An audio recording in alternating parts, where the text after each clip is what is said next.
Hey, I am BrettLeeClark, and this is my channel. In today's video, I'm gonna break down the top goofs of Halloween 5, The Revenge of Michael Myers. Get your top movie goofs from this goof. And if you're new here, hi, I'm Brett, and I make random videos. Anything from top movie goofs to cooking to product reviews to all kinds of stuff. Yeah. So let's get into the top goofs of Halloween 5, The Revenge of Michael Myers. Just so you know, I start my goofs from the beginning and I go to the end. Alright, so starting from the beginning. And I don't do all the goofs, I just do most of the goofs. If you know what goofs I missed, comment below and let me know which goofs I missed. But anyway, from the beginning, when this shows clips from part 4, first of all, we'll just do some part 4 goofs real quick while it's there. That truck, there's those two lights on top of the truck, and Michael's laying on top of the one that's on the driver's side. It's broken off.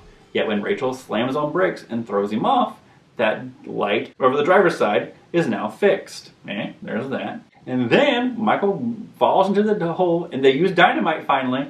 In the last one I talked about how the guy was lighting the dynamite, and then he randomly had a shotgun, but they never showed the dynamite being used. In this one they finally do show the dynamite being used, but it's in like a bigger clump, and they throw it in, and they blow it up. When Michael goes rolling down the river, you can clearly tell that under his coveralls, he has a life jacket on. If you look by his shoulders, they're very squared off because of that life jacket. You see that?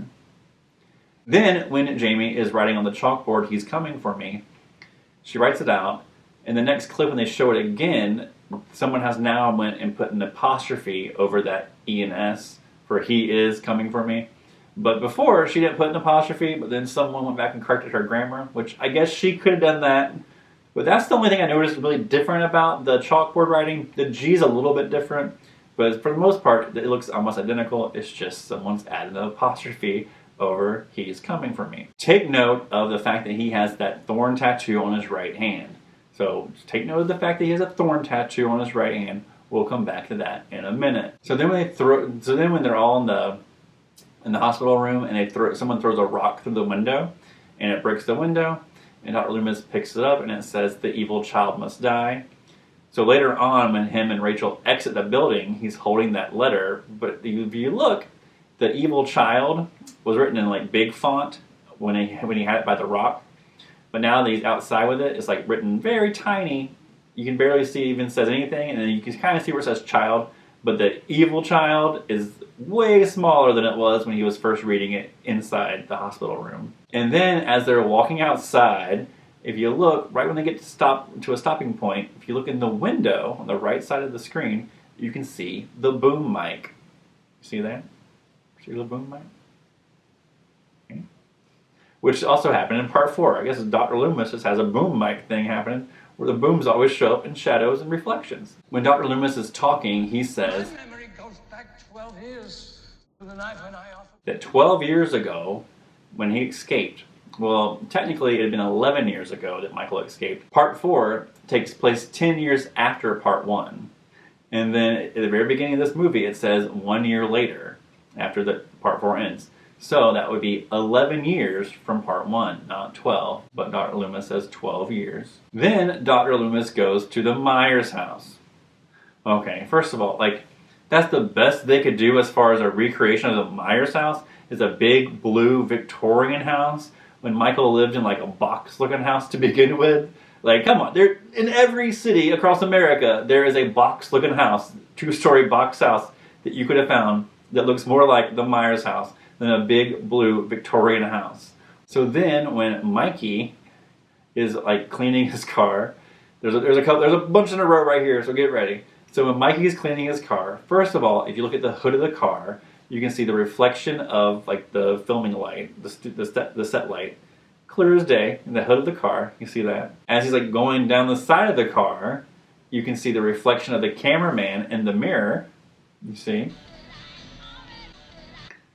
Then when Tina scares him and puts the mask on his face, he pulls the mask off and throws it in the back seat. When he pulls the mask off and throws it in the back seat, his glasses are still on. But in the next shot, his glasses are off, and then he reaches in the back seat to grab his glasses, even though when he pulled his mask off and threw it in the back seat, the glasses stayed on.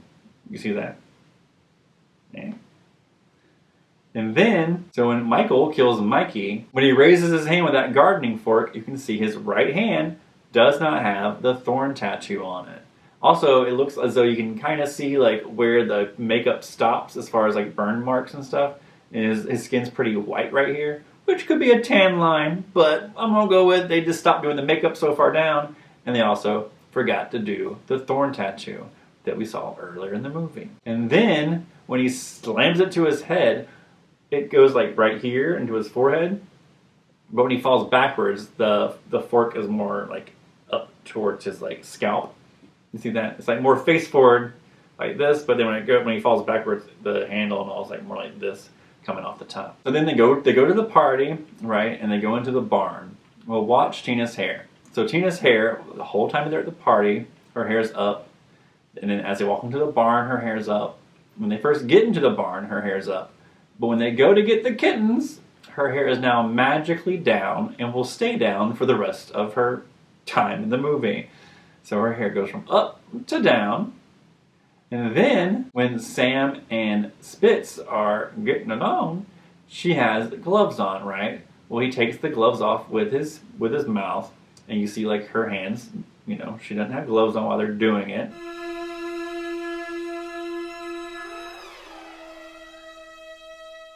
But then when he goes to put the condom on, she now has the gloves back on. And then while they're doing it, the gloves are back off. Also, when he gets killed, if you pause it just for a split second, you can clearly see the chest plate they're using to like it's right here is like droopy. It's like coming off of him a little bit.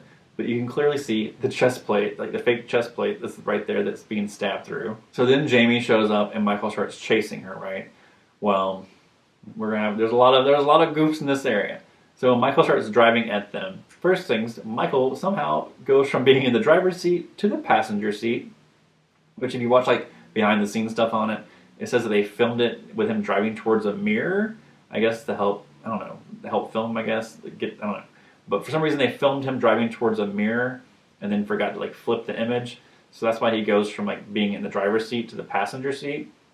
And then if you watch the headlights, it goes from headlights to fog lights to headlights and fog lights throughout the whole scene as he's chasing Jamie. They change.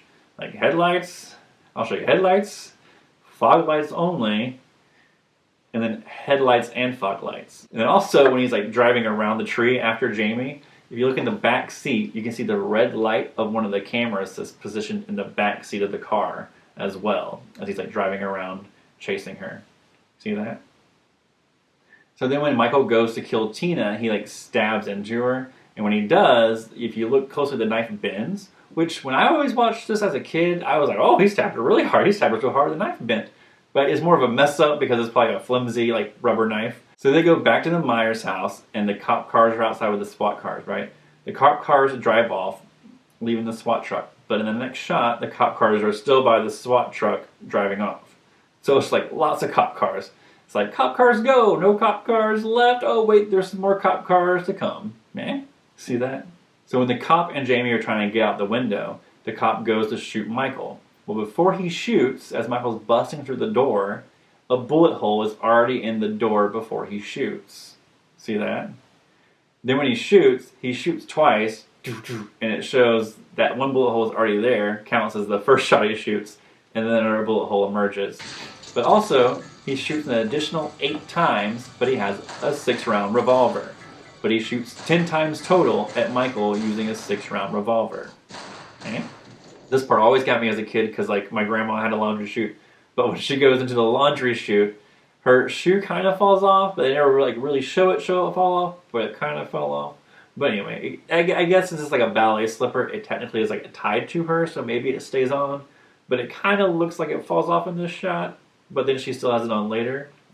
And then when she falls to the bottom of the laundry chute and tries to crawl back up, when Michael sticks his head in and looks up, you can clearly tell that there's like a, like when you buy like Halloween masks, they have like a little screen in the eyes so it blocks out your eyes, you know what I mean? But the light catches it just right to where you can tell that his Michael Myers mask has screens in the eyes. So then Rachel's by the stairs, right, as Michael's coming up and Jamie's hiding in the coffin or gets in the coffin to be like, I'm laying here, Uncle. So as Michael's coming up, there's Rachel by the stairs.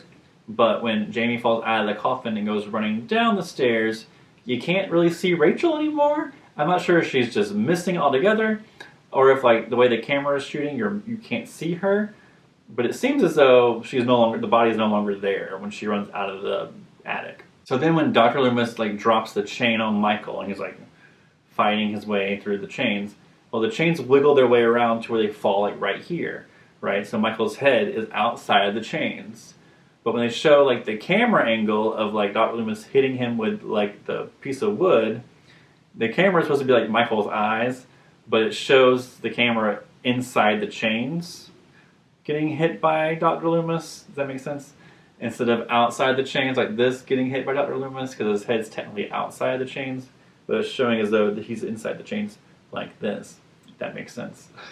So then at the very end, when Michael's in jail, first of all, why is his mask on still? Makes no sense, right? Why would his mask still be on if they had him handcuffed? But okay. Jamie is looking into Michael's jail cell, and behind her is like a corkboard. Right behind her, corkboard. Looking this way, corkboard behind her. Keep that in mind. They take Jamie outside. The man in black in the boots comes in and starts shooting everybody and kills everybody. And for some reason, instead of just using one of the cops' keys to unlock the jail cell and let Michael out, he blows the doors off the prison jail cells to get Michael out. So that's one thing. But as Jamie goes to Michael's jail cell to look in and see if he's there or not, first of all, she does look into the cell that he was originally in. But then when she like looks to straight ahead to like where the movie wants you to think Michael's jail cell was, she looks that way, and to her right is the corkboard. It's no longer behind her. So she's technically looking at the wrong jail cell of where Michael was before it cuts to the end. Okay? So she should be looking at this jail cell, but she's looking at that jail cell right at the very end. Alright, so that's my top goofs of Halloween 5, The Revenge of Michael Myers. Did you guys have fun? If so, comment below and let me know which goof was your favorite, what goof I missed, or what movies goofs you want to see next. Yeah! You also can follow me on Instagram, BrettLeeClark. And yeah, I think that's all I have to say, so I hope you have a good day.